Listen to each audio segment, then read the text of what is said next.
In 1990, China was still considered a developing nation. Factories were basic, infrastructure was weak, and its economy was smaller than Italy's. Fast forward to today, China produces nearly one-third of the world's manufactured goods. From smartphones to steel, from electronics to clothing, the label, Made in China, dominates global markets. Meanwhile, the United States, once the undisputed manufacturing superpower, has lost millions of factory jobs over the past 40 years. How did this dramatic shift happen? Was it strategy, cheap labor, globalization, or something much bigger? This is the story of how China became the factory of the world, and why United States is still struggling to respond. In 1978, China made a decision that would change the global economy forever.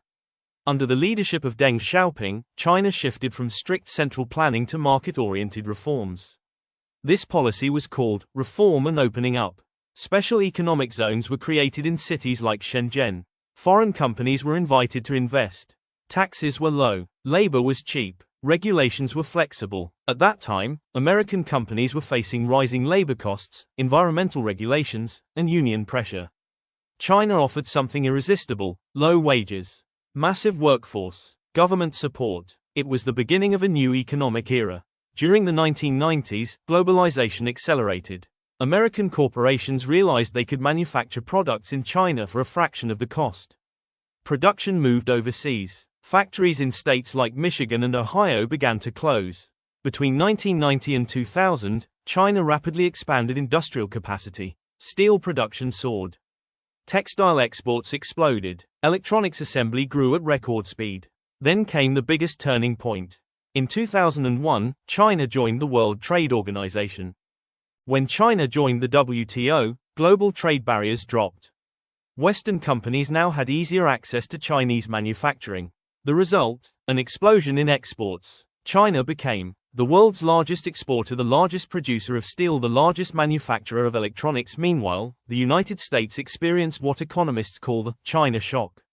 Millions of American manufacturing jobs disappeared. Entire towns built around factories struggled. This wasn't just economics. It was social transformation. Jono 3-4 tar imaged in. China didn't just rely on cheap labor.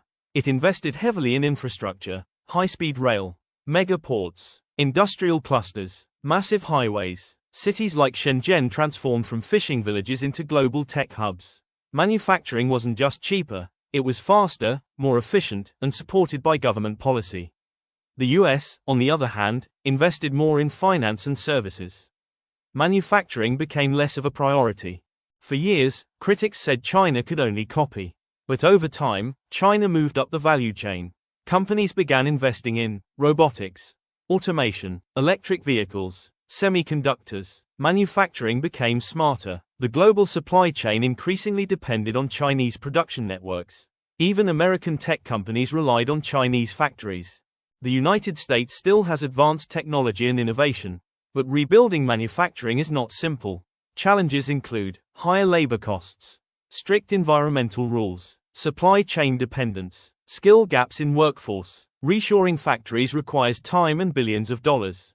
And global competition is fierce. In 2018, tensions escalated. Tariffs were introduced. The US aimed to reduce dependence on Chinese manufacturing. But supply chains are complex. Many American companies still rely on Chinese parts and assembly. The economic battle continues.